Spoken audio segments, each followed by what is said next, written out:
తెలిసిందే. బెదిరవలసిన పని లేదు. నా మీద 17 కేసులు పెట్టాడు. ఏం పీకాడండి? ఏం పీకాడు? మాట్లాడితే కేసు పెడతాడా? ఎవడెవరు నా మీద కేసు పెట్టడానికి? నువ్వు ఎన్ని తప్పులు చేస్తే ఆ తప్పులు తప్పు అని చెప్తాను. భయపడే ప్రసక్తి లేదు. మాకు రాజకీయ జీవితాన్ని ఇచ్చింది నందమూరి తారక రామారావు. ఈ నరాల్లో రామారావు గారి తాలూకు పౌరుషం నిండుంది. మాకు భయం పడే ప్రసక్తి లేదు. మీ అందరికీ మనం చేస్తున్నాను. నేను బ్రతికుండగా మీ మీద ఏగవాళ్ళు నేను ఒప్పుకోను. ఎవడైనా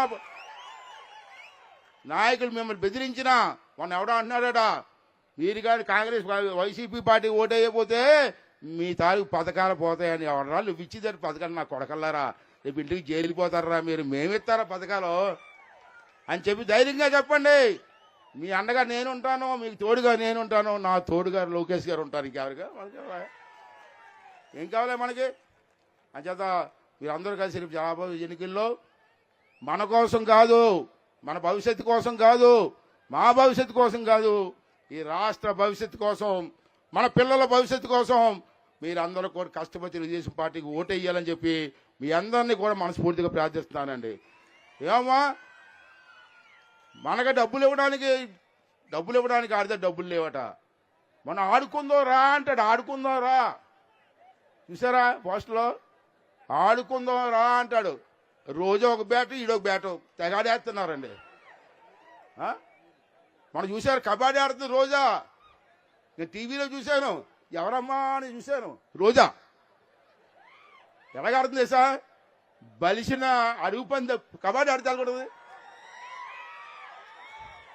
బలిసిన అడుగు పంది కబడ్డీ ఆడినట్టుంది. ఇదేంటండి నాకు అర్థం కాదు. దానికోసం 800 కోట్లు ఖర్చట. 800 కోట్లు ఖర్చట. మనకి ఇవ్వడానికి డబ్బుల్లో, కరెంటు బిల్లు కట్టడానికి డబ్బుల్లో వీడికి మాత్రం 800 కోట్లు బ్యాట్లు ఆటలాడతాడట. చూసారు సిద్ధం? చూసారు పోస్ట్లో రోడ్లు పెట్టాడు. దేనికి సిద్ధం? మంచి మాట చెప్పాడు, కరెక్ట్ అయిపోయాడండి. నేను జైలుకి పోవడానికి సిద్ధం అంటున్నాడు. సిద్ధం అంటే అది మీరు ఏదో అనుకుంటున్నారు. సిద్ధం అంటే మీరు ఏదో అనుకుంటున్నారు. నేను జైలుకి పోవడానికి సిద్ధం అంటున్నాడు. అది ప్రచారం చేసుకోవడానికి 100 కోట్లు ఖర్చు పెట్టండి. 100 కోట్లు. నా కొడుకు 6 కిలోమీటర్లు వెళ్ళాలంటే హెలికాప్టర్ కావాలి. జనాలు వెళ్ళాడు. ఇటువంటి సైకోగాన్ని, రాక్షసి నా కొడుకుల్ని రాజకీయ సమాధి చెయ్యాలని చెప్పి మరొకసారి మీ అందరి మనస్ఫూర్తిగా కోరుకుంటూ, మరి ఈవేళ ఎంతో ఎండగా చూశాను నేను.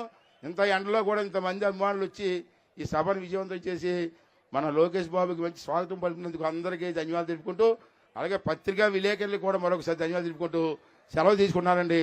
థ్యాంక్ యూ అండి. థ్యాంక్ యూ వెరీ మచ్ అండి.